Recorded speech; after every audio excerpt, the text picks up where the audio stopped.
পৃথিবীতে অনেক বড় বড় রোগের ওষুধ তৈরি হয়ে গেলেও হিংসার কোনো ওষুধ কিন্তু আজ অবধি তৈরি হয়নি। দুনিয়া উল্টে গেলেও হিংসুটে মানুষদের হিংসা তুমি কম করতে পারবে না কিছুতেই। তাই যে জ্বলছে তাকে জ্বলতে দাও, তেল শেষ হয়ে গেলে এমনিতেই নিভে যাবে।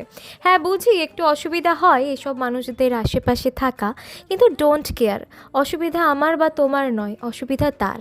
নিজের বুঝ তো পাগলেও বোঝে, কিন্তু তারা নিজেদের বুঝ জীবনে বুঝবে না। তাই ভুলভাল লোকের কথা গুরুত্ব না দিয়ে নিজের যা ভালো লাগে সারাদিন সেগুলো নিয়েই পড়ে থাকা ভালো।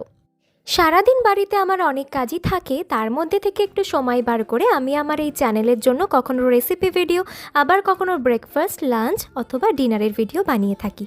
আজকে যেমন রান্না হয়েছে লাল শাক আর কাতলা মাছের পাতলা করে ঝোল।